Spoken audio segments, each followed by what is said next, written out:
मिर्शा मां ख़बर ॾींदा हलो त महकमा रांदियुनि ऐं नौजवाननि जे मामले जी वज़ारत तरफ़ां अली वारिस क्रिकेट ग्राउंड बिड़शा में मुनक़िद थियल inter district Matiari cricket tournament शानदार नमूने सां पुॼाणी ते पहुतो। फाइनल मैच बिड़शा 11 ऐं सईदाबाद 11 जे विच में खेॾियो वियो, जंहिं में बिड़शा 11 शानदार कारकर्दगी जो मुज़ाहिरो कंदे टूर्नामेंट जो फाइनल खटे वरितो। फाइनल मैच जा महिमान ख़सूसी डिप्टी कमिश्नर मटियारी मोहम्मद यूसुफ शेख हुआ, जिन ॿियनि मोज़ज़न महिमाननि सां गॾु तक़रीब में शिरकत कई।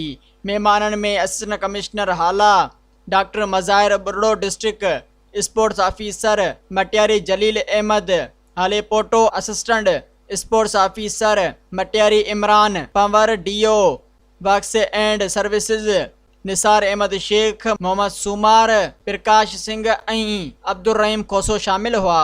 सब्सक्राइब कयो अवामी न्यूज़ HD खे ऐं ताज़ा तरीन ख़बरुनि लाइ ॾिसंदा रहो अवामी न्यूज़ HD।